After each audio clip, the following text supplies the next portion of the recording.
PPP opening to small banks. A YSU graduate now working at CNN shares his story with current students, and we have a sneak peek at a new song from a popular local band in this week's After Hours Report. This is the Daily Buzz.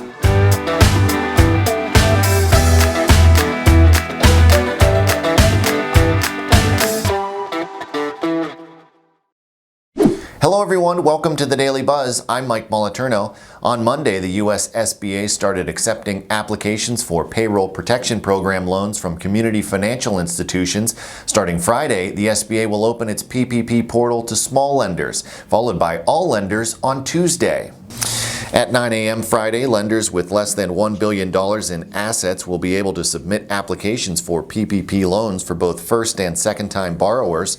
More than 5,000 institutions nationally fall under that umbrella. Beginning 9 a.m. January 19th, lenders of any size will be able to apply. First-time borrowers are eligible for a loan of up to $10 million, while second-time borrowers can get up to $2 million, provided they employ less than 300 and can show a drop of at least 25% in business year over year for at least one quarter in 2020. On Wednesday, the Business Journal hosted a webinar with H.D. Davis CPAs.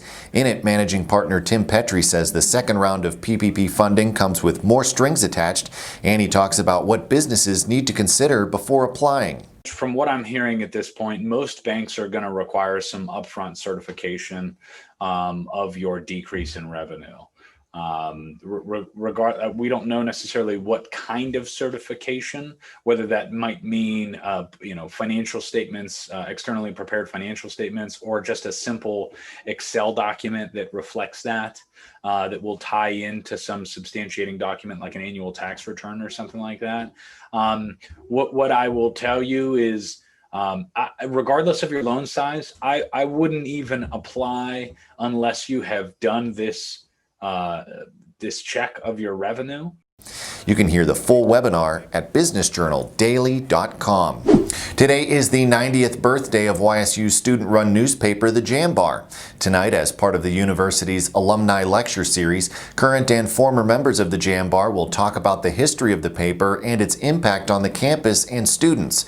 One of those students, Lamar Salter, is now a producer with CNN in New York, and he credits his time working at The Jambar, above all, with setting him on his current path. I feel like I'm doing something really important and living out a dream I've always had. And it's because of Youngstown State, it's because of the city I grew up in that I feel like I was able to have the advantage to do that. So.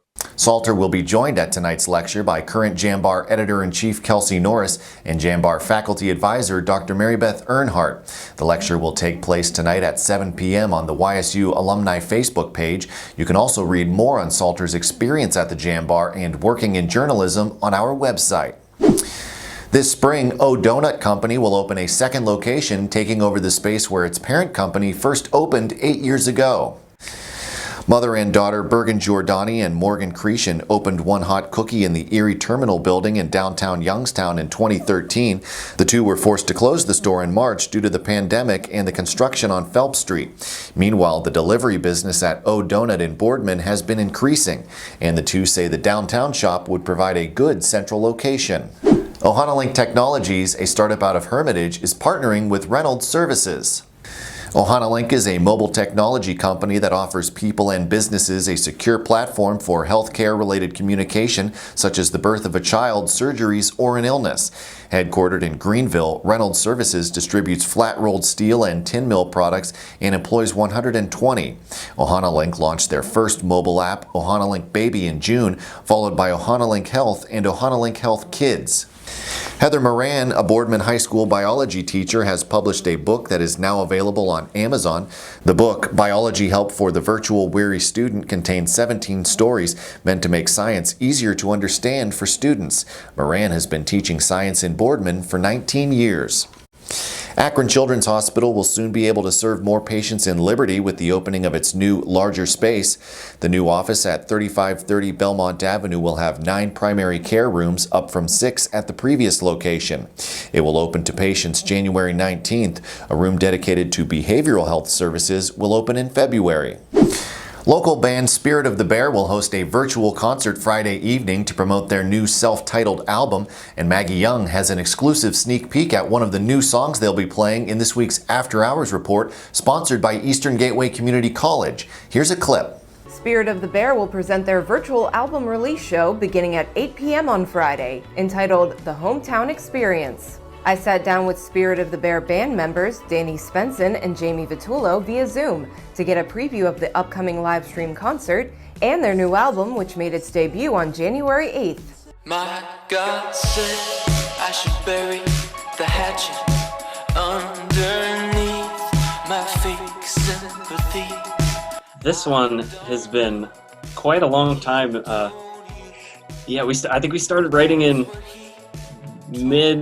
spring of 2019. Is when demos started flying around, but we ended up renting a cabin in Kentucky for a week, and we just brought a bunch of instruments there and pretty much wrote I want to say about 90% of the album. What's the shape of my heart got to do with it? The concert is a performance of the new album in its entirety, which was filmed in 3 locations: Westside Bowl in Youngstown, Skyway Drive-In in Warren, and the childhood home of fellow band member James Harker. It's 3 different performances of the album sequentially, just so we can have something, in lieu of a live show. So tomorrow we'll be viewing that video and kind of talking about the songs between, and just being there and sharing that with anybody who'd like to watch. You can see the full video at afterhoursyoungstown.com.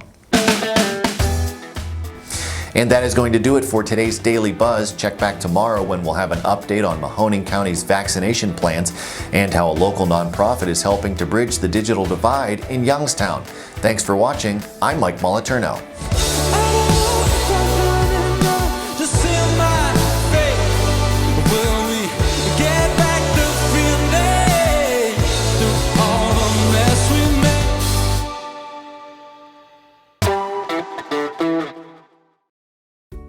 $717 Credit Union.